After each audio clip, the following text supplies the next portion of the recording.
What's up guys, my name is Ryan and I recently returned from exploring the magical country of Ireland and I want to share with you my favorite places, so here is my Ireland top 10.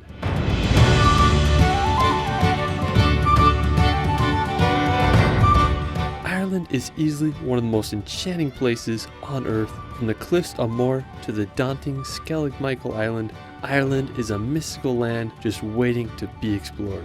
Let's start this video off at Giant's Causeway. Located in Northern Ireland, about a 3-hour drive from Dublin, Giant's Causeway is one of the most recognizable places in all of Ireland. It's famous for its jagged cliffs and over 40,000 basalt columns. They are these perfect hexagons that cover the coast. According to legend, the causeway was built by an Irish giant so he could cross the Northern Sea. When I was there, we started by hiking above the cliffs and then made our way down to the causeway. I was just amazed by the bizarre rock formations. I had such a fun time walking on them. It's wild to think they were made by nature. Now while you're there, you can also hike around to other spots on the coast, such as the amphitheater. I really like this one rock formation called the Chimney Stacks on the cliffs. Now while we're still in Northern Ireland, we're going to head over to Carrick-a-Rede. It's this scenic bridge that crosses the sea over to this little island. I was just amazed by the watercolor there. I mean, it's just so blue, contrasted perfectly with the green cliffs. Now just 20 minutes from there, you can visit the dark Hedges. It's this avenue lined with over 90 beech trees. They were planted almost 250 years ago. Now according to legend, there's a ghost called the Grey Lady who wanders the road. Definitely has a spooky vibe, especially at night. Now after, we're going to leave Northern Ireland to visit the Slieve Cliffs. Now located in the county of Donegal, about a 4-hour drive from Dublin, the Slieve Cliffs are some of the highest cliffs in all of Europe with a height of 601 meters. I mean, they're just absolutely massive. Now when you're there, there's plenty of lookout points and there's a path that walks along the cliffs that offers astounding views the whole way. I went there for sunset, but if you want to get the best lighting, I recommend going for sunrise. The light will hit those cliffs really nicely. Another really beautiful nearby place is the village of Malin.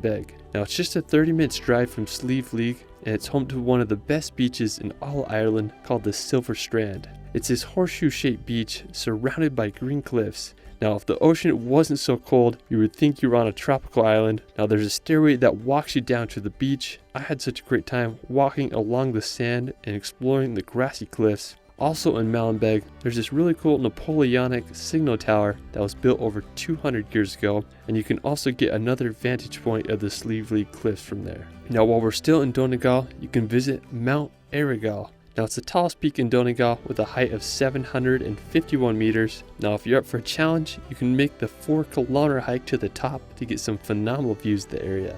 Now afterwards, we're going to visit Eagle's Rock. Now located about 40 minutes from Donegal, Eagle's Rock is Ireland's highest freestanding tower with a height of 330 meters. You can hike about 6 kilometers to reach the top of the plateau. I mean, it's really a beautiful area over there.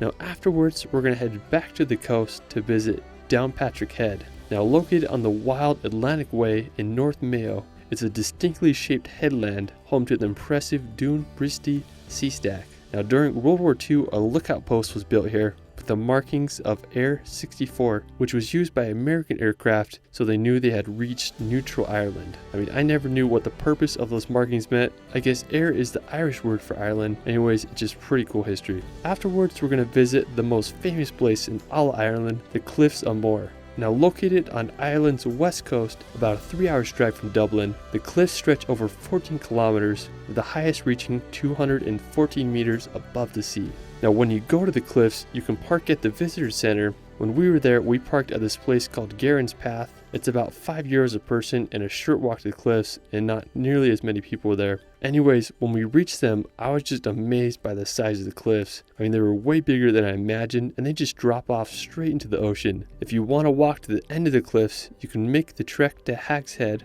Also, another cool spot is O'Brien's Tower, which was built in 1835. If you can, I definitely recommend waiting for sunset as the light hits the cliffs, giving it a strikingly orange glow. I mean, it's easy to see why it's one of the most popular places in all Ireland. Now another really cool spot right next to the cliffs is Dunloe Castle, just like 10 minutes away, and it's a 16th century tower house. I just love its unique shape. Now afterwards we're going to visit the Aran Islands. Now they're located right off of Galway, and the Aran Islands are made up of 3 islands, with Inishmore being the largest. Now to get to the islands, the best option is a ferry from Rossaville.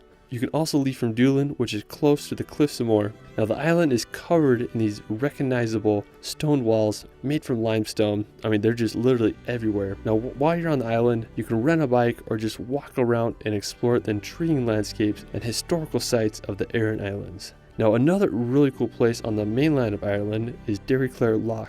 It's located about an hour's drive from Galway, and it's this lake, and it has this island with these distinct trees. And it kind of reminds me of the island in Harry Potter where like Dumbledore's wand was hidden. Anyways, it's just this really scenic site out in the countryside, and it's worth a visit, especially if you're into photography. Now afterwards, we're going to the County Kerry to visit the Gap of Dunloe.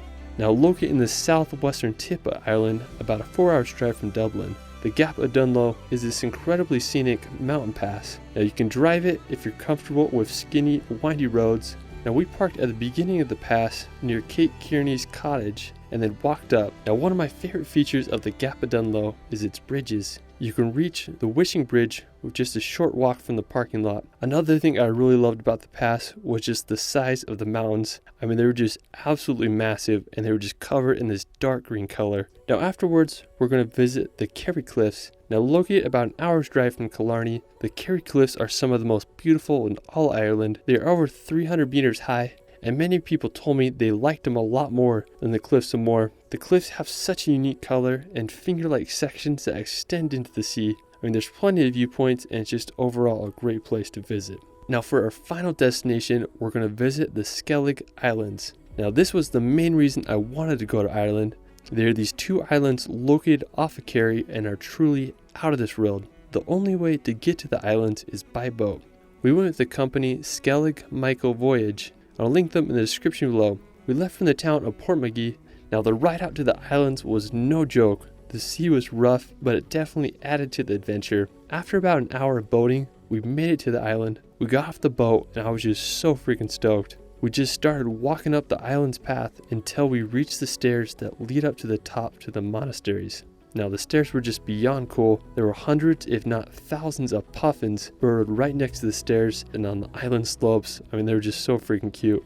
We reached the midway point at Christ's Saddle and then kept hiking to the top. After climbing the island's 618 stairs, we finally made it to the monastery. Now the history of the island is just absolutely fascinating. The monastic settlement dates back to the 6th century, where the monks of St. Fionnan lived simple lives on this isolated island. They built these beehive huts completely out of stone. They were precisely designed to make sure no water could get into them. Now it's believed there were about 12 monks that lived here at a time. In the 13th century, the monks left the island for mainland Ireland, and since then Skellig has become a place for pilgrimage. I mean, I can't imagine what it must have been like to live on the island back then. You would have to take a rowboat out there on the turbulent sea and climb up the jagged rocks to reach the top. Those monks were sure ambitious. After exploring the monastery, we hiked back down.